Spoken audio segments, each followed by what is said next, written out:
All right, well, as you guys pass the plates there, I want to take a moment. I want to introduce our speaker for today. Speaking of reaching the world with the gospel, we have a missionary with us. He's just some missionary.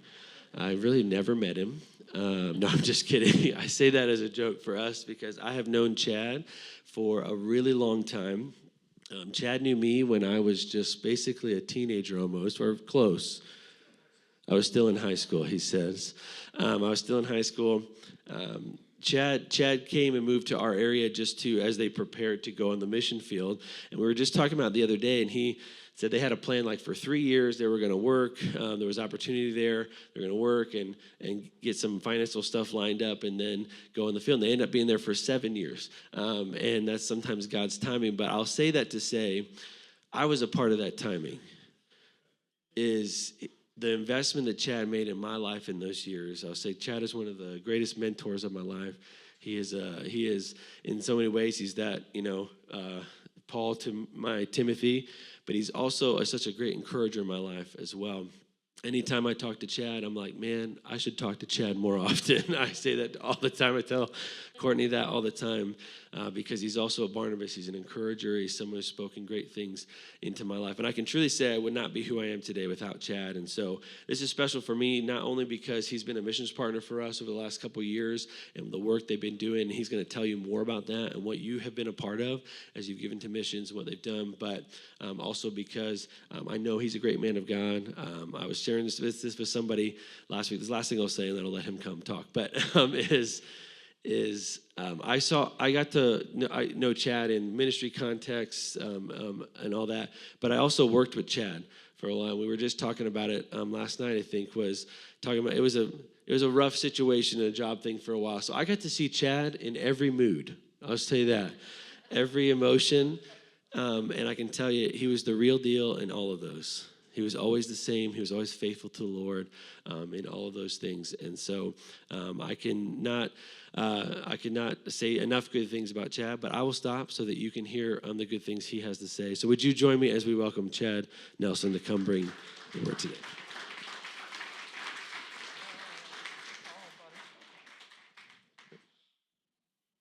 Well, good morning. It is so good to finally meet you guys. I met some of you personally this morning. I'm kind of upset with your pastor right now because I don't know how to follow that up. And literally I was going to say, I wanted to talk about Matt and Courtney, and I was going to say, we work together. And I saw him in all these different scenarios, and he's the real deal. And so here he comes out and he says, we work together. No, I have known Matt and Courtney since they were teenagers. And I think that's one of the most beautiful things you can say about anybody is they are genuine. This is not an act. This is not a fake. I've watched the call of God on their lives since being a teenager, saying, what am I going to do with my life? Where am I going to go to school? How do I do this? Like any teenager does. How do I want to invest my life to seeing God call them, seeing God moving in their lives, and then taking those baby steps, saying, surely you got the wrong people. Surely you're not talking to me because I'm just like this, to standing here today in this church, that you guys are so blessed to have this beautiful family with you. So it's an honor to be with you in Winchester, Indiana. I move around, so these are going to cause problems, aren't they? I got a tour of your town yesterday, and I love this town. I'm a small town guy. You guys have so much personality. These buildings are amazing. I could spend some time here in Winchester, so I love it well because it's a beautiful place, and God is using you to send out the gospel. This is my family, my wife of almost 21 years, Terry. We have a 15-year-old daughter named Emma. She's a sophomore in high school, and a 4-year-old, almost 5-year-old little bundle of pure energy that is constant and wonderful and keeps me younger than I really am. They couldn't travel. It's just a long drive. Right now we're living in southern Missouri, so it's about 9.5 hours by car. And we just said, this time it'll be just me, but hopefully I can bring them back to meet you sometime. Want to tell you a little bit about the last 12 years we've been in the Dominican Republic. If you can go to the next slides, please. One of the main ministries we worked with was called Child Hope, and we worked with 12 different schools, about 5,000 students all across the Dominican Republic. The first one is our staff, our Dominican staff, then some at one of the schools. What did we do for these kids? Child Hope, and you can even see on our table over there, believes in 3 words: compassion, education, transformation. So we work among children of poverty, kids that don't have the same opportunities as you and I have had. And so the first thing you do when you walk in there is you got to find out, do they have clothing to wear to school? Have they eaten in the last 24 hours?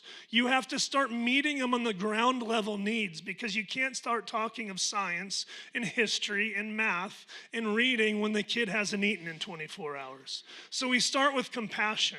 But we've also learned that compassion isn't enough in itself. You have to go to the next step, because that same kid is probably hungry tomorrow, and then the next day, and then the next day. How do you break that cycle? That's where education steps in. You're giving these kids knowledge and opportunities that their parents and grandparents maybe never had. And so then, but we all know people with degrees on their walls and every opportunity in the world, but without Jesus, what does it even matter? All right, I like to hear that. That's the third word, transformation. So every one of these schools presents Jesus as the way, the truth, and the life. And the way to move forward in life is not just a good job with a good paycheck. The way to move forward in life is finding out what Jesus wants for my life.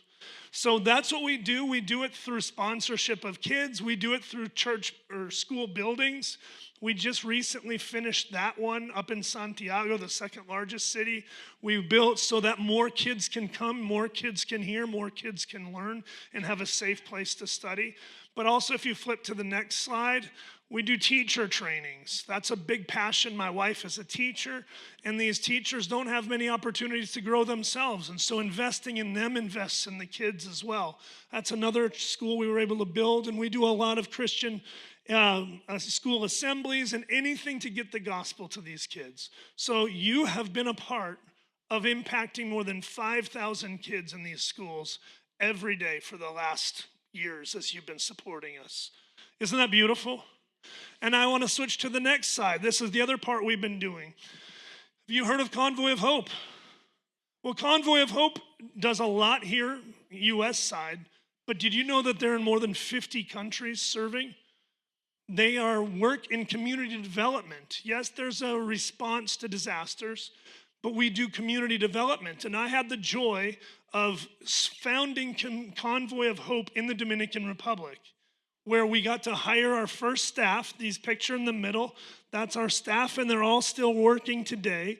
We got our first building opened up. And how Convoy works there is they work with different initiatives to enter into a community. Number one is feeding kids. Right now, today, they're feeding 3,000 kids every single day. That's what you're a part of. Right now, they're doing girls' clubs where they get to these young girls who are so at risk of not having a future because of choices that society and culture are making for them today, and looking them in the eyes and saying, God has a purpose and a plan for your life. Turn to the next slide, please. They're also doing, there's the feeding program. There's women's programs where these women, many of them single moms who've not even finished high school, they're having somebody sit down with them and look at them and say, your life still has great purpose. You can manage this because God has put gifts and talents in your hands. They start talking about how much God loves you, how much value you have. Then the next part, they go into, now let's talk about your finances. And they'd give them the first ever budgeting they've ever had in their life, teaching them how to manage the little resources they have. And once they get to that point, they sit down and say, okay, now what can you do? We'll help you get started. And we help them generate their own income by starting businesses in their homes and by working and finding ways that they can start providing for themselves. How many think that's pretty cool? And that's what you're a part of every single day. And on the far end, there's agriculture, because the other side of that, the whole, we're trying to teach people to feed themselves, whether that's through more income and learning how to handle it better, but also in many areas of the Dominican Republic, they can grow their own. And that's something that they don't have to buy. It can be a lot of different things. So God is good. I want you to understand something about missions. I don't know your background. I don't know your experience with missionaries. Missions is not about a few amazing people who go away and do great things. It's not what it is. Missions is about the local church.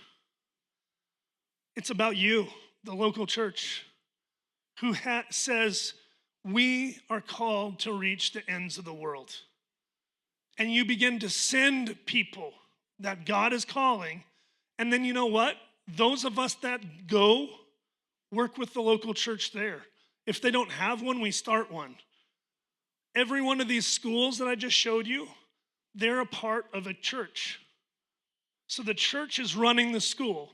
When that kid goes to the school, they're connected to the church, and discipleship begins to happen, and all the good things about Jesus begin to happen in their lives. Convoy of Hope doesn't work in a bubble. Every single one of these girls' clubs and boys' clubs and agricultural things, we work through a local church to impact their community. We're not just doing it on our own. So you, the local church, are impacting the Dominican local church to reach their community. How cool is that? In those schools in the last few years, literally hundreds of kids have gotten saved. That goes partly to your account. That's how the kingdom works. A couple more slides and then we're going to get into the word. We had an opportunity as well. On the left, you can see that's a picture. You don't see us very well, the faces, but we got to teach in the Bible school. One of the greatest things we can do is raise up local leadership so they can do the work, right? So this is we're teaching in the Bible school, helping the pastors learn how to reach their communities in a better way. And then we're with the missions. The Dominican Republic, yes, is poor. It is. But how many of you understand that poverty has nothing to do with God's plans and purposes for your life? God is raising up the Dominican church to not just reach the Dominican, but to leave and go reach other countries. Isn't that amazing? So this first picture in the middle is I got a chance to lead some Dominican leaders for the first time to the Arab world. I took a group to Morocco and we studied what is it like to reach Muslims. And then on the right, I got to take a group of Dominicans into the jungles of Colombia.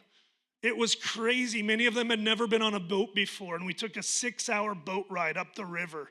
And we got to meet people that didn't speak Spanish, didn't speak English, and we all just kind of looked at each other and smiled sometimes as you figured out how to go through a translator and do it. But it was such a great experience because God's purpose is that Winchester blesses the Dominican Republic. And guess what? Those people in the Dominican Republic receive the blessing not just for themselves, but he says, I want to send you to Morocco. You see how this chain is going? You're now touching Morocco. You're touching the jungles of Colombia. You're touching the world, one investment at a time. So thank you for your participation, for your prayers, and for your support of my family. I want to get into the word now, if you don't mind. Yeah, you can go to the next slide. That's just some of our Dominican gang that are our translators. We speak Spanish, but when we have guests come. Our translators, kids ministry workers that we've worked with for all the years. They're pretty amazing. Okay, one more. Go to the next. In the summer of 2023, we've been in the Dominican Republic 11 years, and we're loving it. Ministry is rocking and rolling. It's going great. My family's growing. They're healthy. We love the food. Oh, my goodness. The fruits there are so good. We love everything except the traffic in the city of 3 million, Santo Domingo. We love the ministry there. We have good friendships. We are having connections with the community. And God begins to stir our hearts. Have you ever felt that stirring when you should be really happy, but you start feeling like maybe something's shifting? Does that ring a bell at all? Like, man, I don't know why I'm not completely. And so my wife and myself, over time, we began to pray. And we even went into a time of fasting. And we started to realize that God was trying to get us to move forward to something else. And that was very difficult for us to accept. We liked it there. We knew what we were doing there. We didn't know what else God might have on the horizon for us. So we came to, by the end of that summer, we realized, okay, God is finishing our time here in the Dominican Republic. But he didn't say anything about what's next. Do you know that God doesn't often give you the whole script? He just gives you these one little piece at a time, the one little breadcrumb, and you have to go to the next, and then you're like, oh, it's over here. And you're following like that. So we spent 4 months praying. We didn't tell anybody because we didn't want it to be like we're not online Googling jobs for ex-missionaries from the Dominican Republic. We're not online looking for churches or other countries. If God's closing the door, he's going to open another one, right? And so 4 months of silence as we prayed and we processed, God, what are you doing? And I got a phone call from Springfield, Missouri. And my leadership said, we've been talking with Evangel University, which is a Bible school there in Springfield, and we'd like you to consider coming and spending 3 years investing in the next batch of missionaries. Raise up more missionaries to go out and take your place and take places all over the country or all over the world. And my response was, that's really cool. No, thank you. It was just too far out of my box. You ever been there? It just, I don't know, that didn't make sense. Go to Springfield. And a couple weeks later, God's like, you've been praying for 4 months, right? And you've been asking for direction on what's next, right? And I literally called you on the phone, right? And so I went back to my leadership, and in July of 2024, we found ourselves moving everything in our lives from Santo Domingo, Dominican Republic, to Springfield, Missouri, to invest in the next generation of missionaries. At the same time, there's so many questions, when you go into times of transition like that. I have a 15-year-old daughter. How's she going to handle this shift? Is my 4-year-old daughter going to even remember Spanish? Are we going to have, where's our friendships? We're starting a new circle. How is our finances going to work in the U.S.? How many of you know some things have gone up in the last 12 years? There's so much unknown that it makes you start to worry. Thank you, worship team, for thinking about that this morning as we were talking.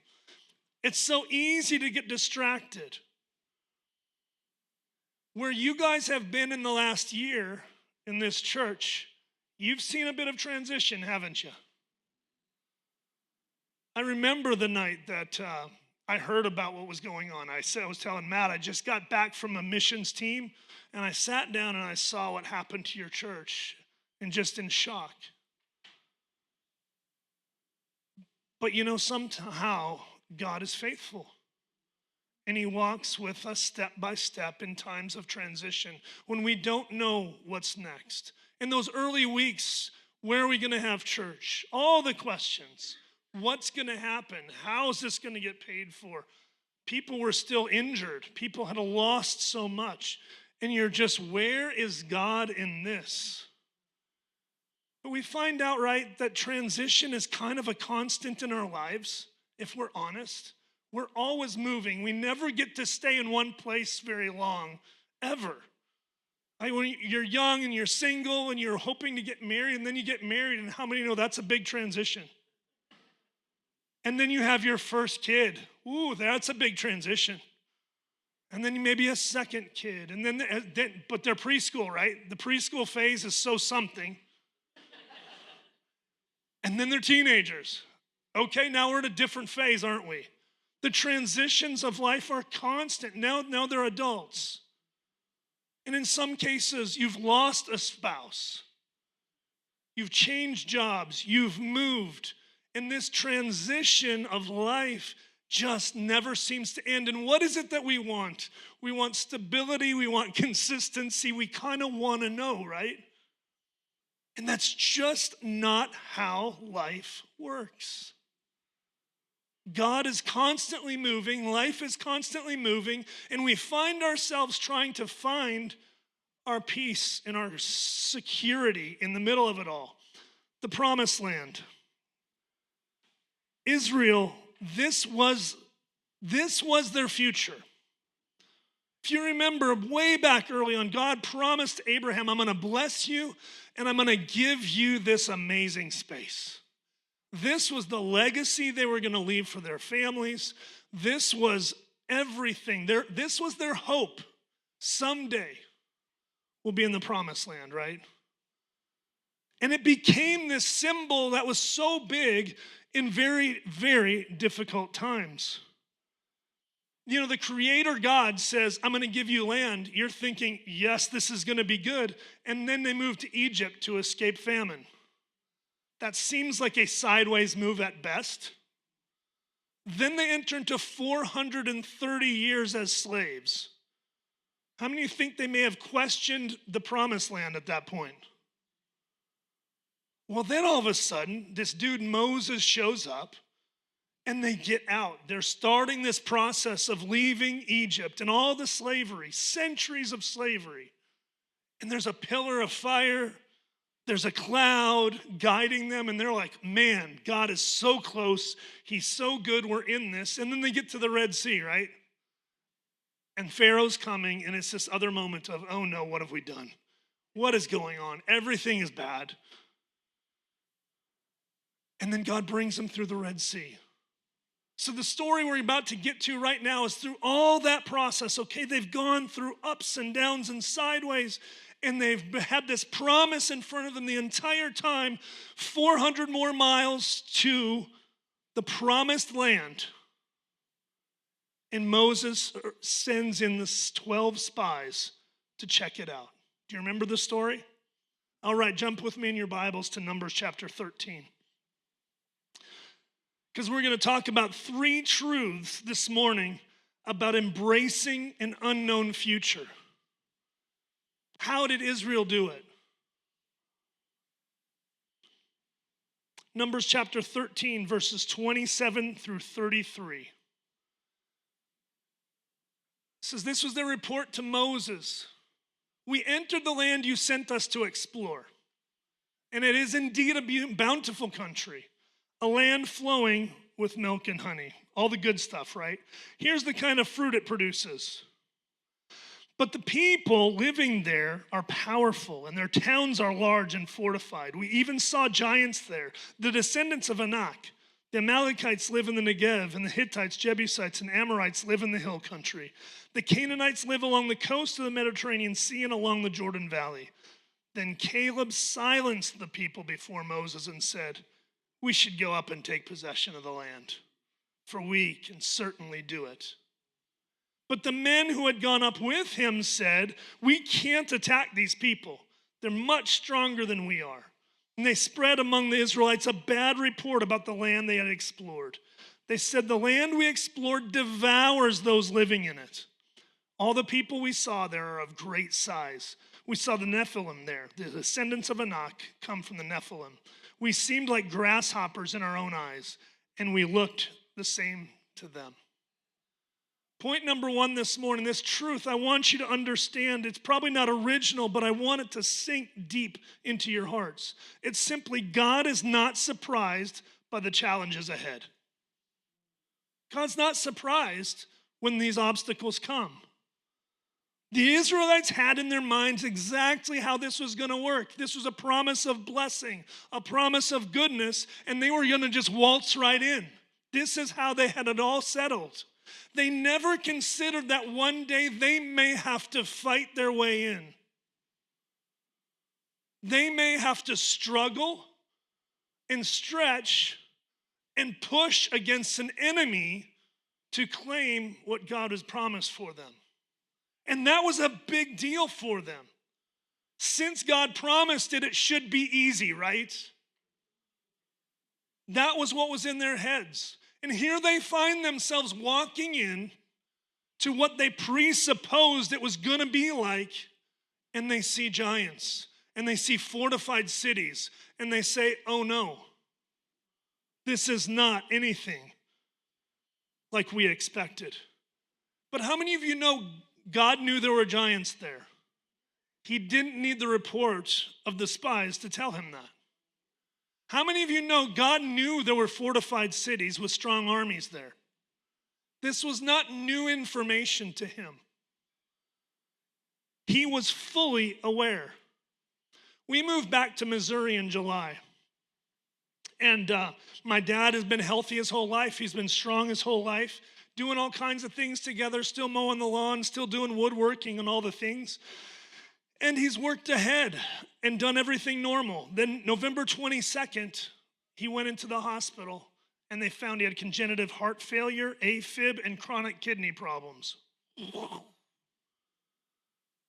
Diagnosis that just sucks the air out of the room. You understand? Do you think maybe God was surprised when the doctor said that?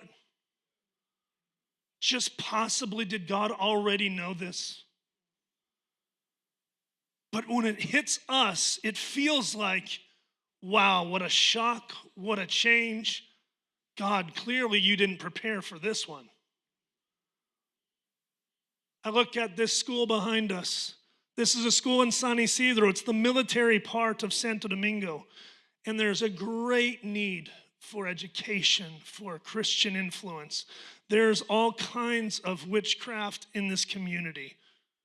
And we got the piece of land to build a school. A church had already started something, but they needed help. And we're a couple months into the process. We've purchased the land. We've dug for the footers. And we get a notice from the government to cease work because a military general who had zero claim decided to mess up what was happening. He had enough military authority in the community to get everything stopped. Now, I'm the missionary. I'm not trying to cause a stir. I'm trying to help a community, right? You'd think that would be welcomed and received by a community in utter poverty. But there's always someone. There's always an enemy in one form or another. And this, I had to cancel 2 missions teams that were coming to work on this. And those phone calls to the pastors like, I don't know what to tell you. We did all our stuff, but here we are and we can't work. And they've been giving thousands of dollars to it. And we had this long delay, and I'll be honest, I was frustrated, I was upset, because even though I knew we had done our due diligence, if corruption can get this far, are we going to lose the whole thing? I mean, how far does this guy's corrupt influence go? And you start thinking as a human. How many of you know we've done just fine in San Isidro? They're moving in. This was actually about 6 months ago. They're already doing Sunday school. They're doing kids' small groups in the community, and that school will be open for business in this fall.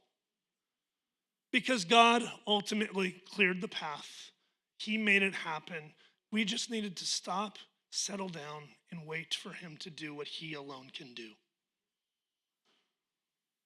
It wasn't a surprise to him when a military colonel stuck his nose in business that wasn't his. And God is not surprised when an obstacle comes into your life that you hadn't seen coming, and that's causing you great pain today.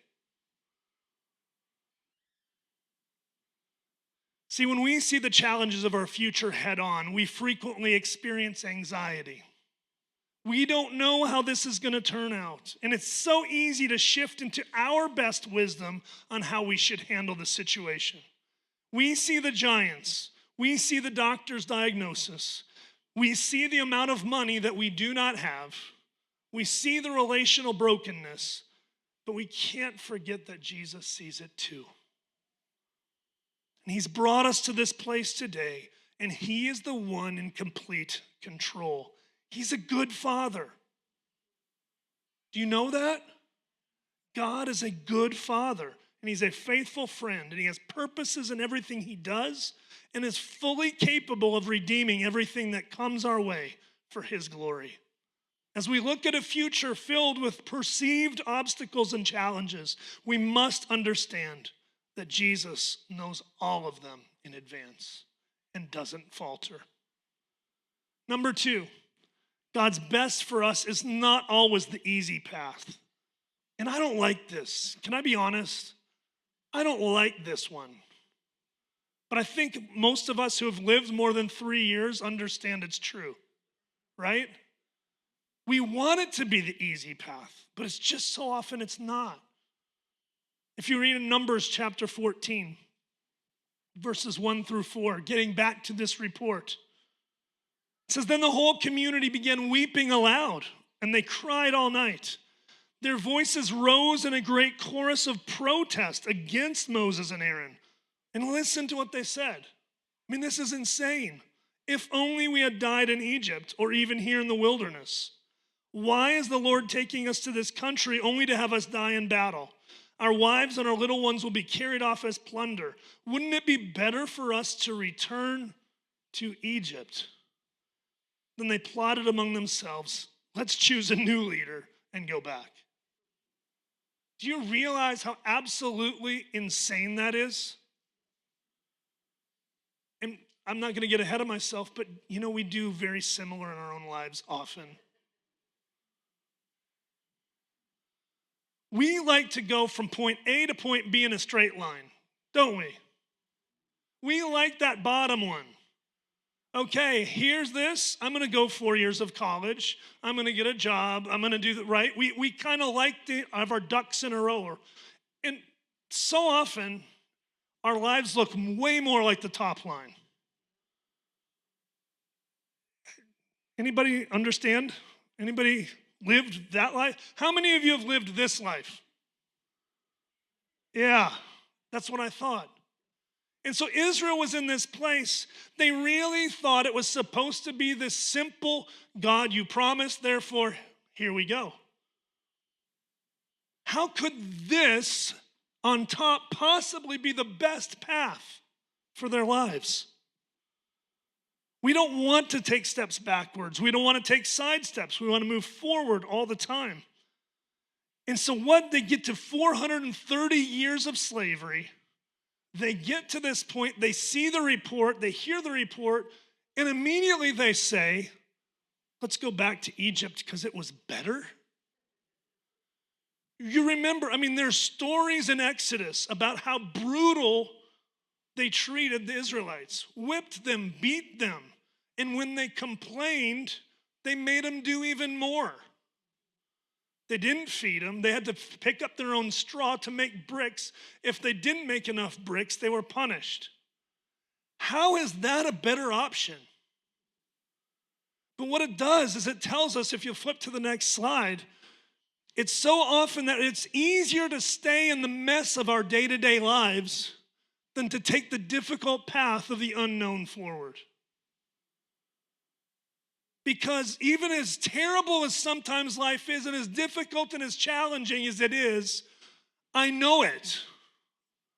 I find a rhythm in my mess, and anything I do outside to move forward is difficult. I don't know where it goes. And so I'd rather retreat to the comfort of my mess. I won't ask for a raise of hands, but I've done that. Because moving forward can be difficult. It can require sacrifice. It can require work. It can require making difficult decisions, changes in relationships in our lives that are not comfortable. They're not easy. Fixing a marriage does not come easy. Fixing a broken budget does not come easy. Walking through medical issues is not easy. It requires all of us. It requires self-sacrifice. But God's best for us is not always the easiest plan. Think about Jonah. He had to be thrown overboard to learn obedience. God sent Jesus to the wilderness to prepare him. How is that the easy option? God sent the disciples into a stormy sea just to teach a lesson of trust.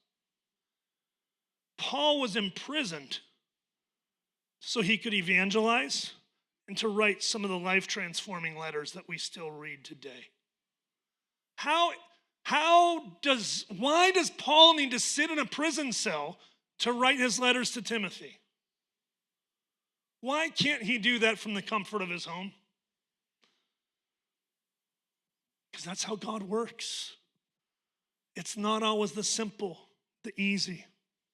We are strengthened and formed in trials and suffering. Our character is revealed in difficult times. James tells us the trying of our faith develops perseverance.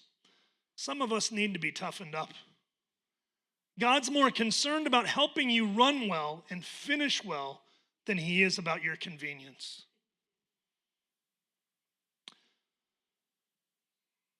I'm going to tell a real short story. I like this story because it's amazing about God. I don't like this story because it's not amazing about me. One of the big issues in the Dominican Republic is you can't drink the water. Doesn't matter if you've lived there your whole lives or not. So when we were talking about how do we help our students, how do we help all these 5,000 kids, how do we help keep people move forward, one of the things is, can we take off the cost of buying water for the family? Anything drinkable, anything that you're cooking with needs to be bought.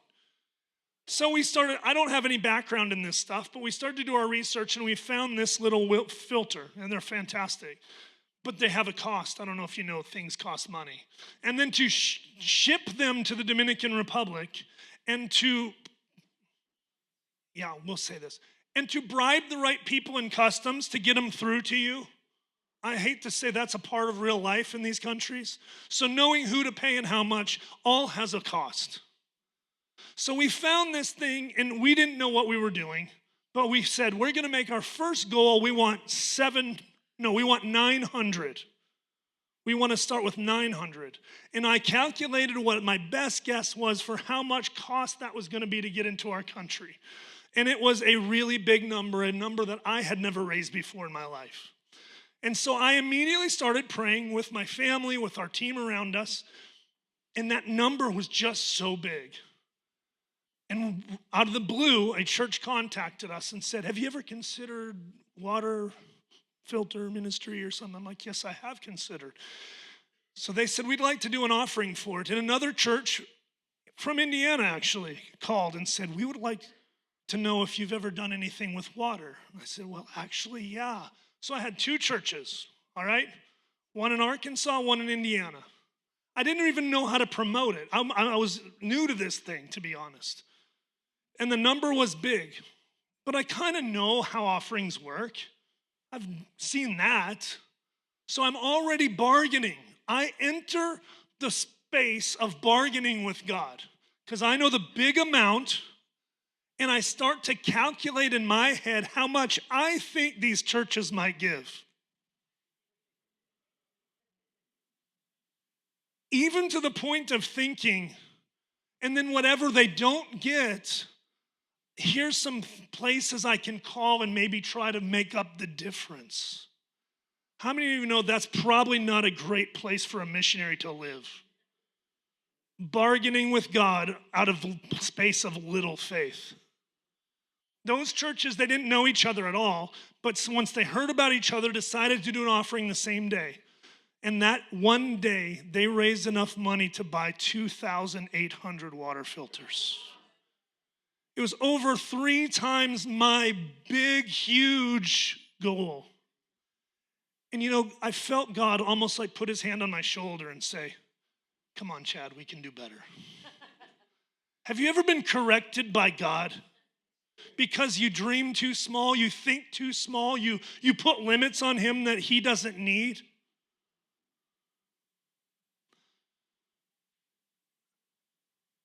There's been over 7,000 of those filters distributed now in the Dominican Republic, all to his glory. So what does your future look like right now? I want to hurry up and land this. Let me let you in on a little secret. You probably don't know the best way forward. But he does. God's best for you is not always the easy path. Let's finish real quick. Learn to rest in his perfect timing. This has been so big in my heart over the last few months. His timing is perfect. How many of you have ever felt like he's been late? He always feels so slow. Why doesn't he get that answer? If that's the answer, why don't you get there right away? But he's never late. He's always just on time. I think the big story for me, think about when sin entered the world in the Garden of Eden. Immediately we read in Genesis that God has a plan to respond, right? That I'm going to send a son of Eve that will strike the serpent's head. So right from the very beginning, God said, I have a response to the sin problem. So here's my question. Why did he wait 1,500 years to send Jesus?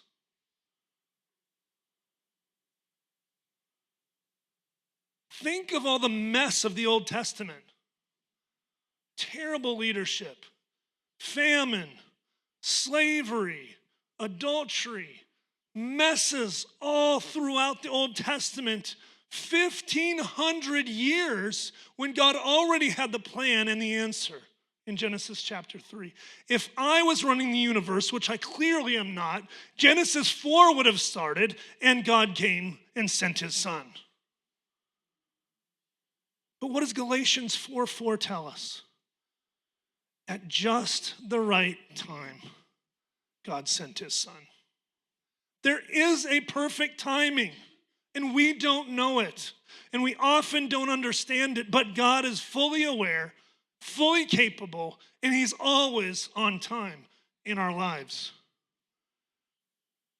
How might we live differently if we truly trusted his timing? If we truly trusted that he's in control and he's never late, would we worry? Would we have anxiety about these decisions? Would we be all worked up? Because if we truly trust, we find rest.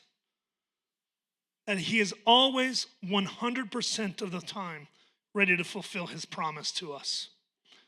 So why am I passionate? We're concluding right now. Why am I so passionate about this story? I want you to look at the 12 spies. The first 10, they gave a negative report. After hearing about the promised land their whole lives, after seeing all the miracles, they still got to the promised land and decided God can't handle it. And what happened? God said, you will never set foot in my promise. And even worse, they persuaded the entire community to follow them. The entire crowd of Israel, not one of them entered the promised land that God had said, I'm going to give you. None of them trusted because those 10 stirred them away from faith and into the giants. Except for 2. These 2 men, Joshua and Caleb, said, yeah, we saw the giants.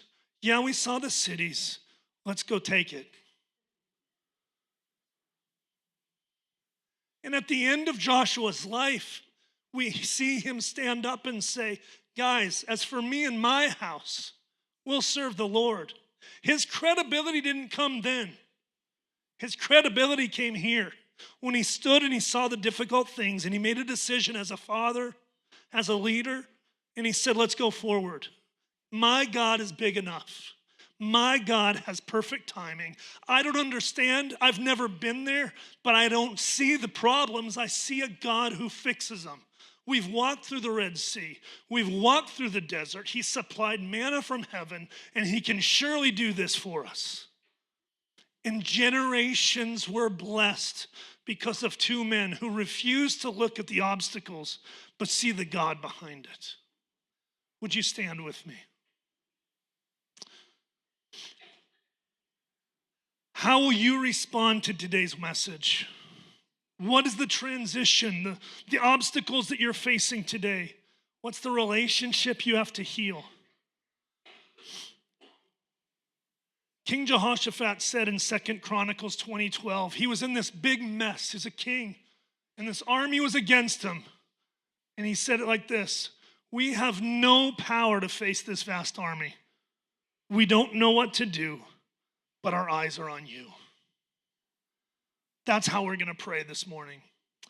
Father, as we close and as we make individual responses to what you're speaking to us, help us to be honest, but help us to see you beyond all the challenges and obstacles of our lives. Everybody with your eyes closed, and if you're willing, we're going to do 3 steps real quick. First thing that Jehoshaphat did is he admitted, we have no power to face this vast army. We just need to say, God, I can't do this on my own. Would you take a moment and just name whatever your situation is? Say, I don't know how to fix this. I don't have the solution. I'm not able to do this. I don't see the exit.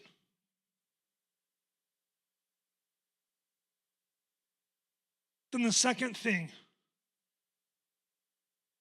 we need to look and say, but we trust you. We trust you. God, I don't have to understand. I do trust you. I know that even though I can't see it, you can. You know what's happening. You know what's gone before us.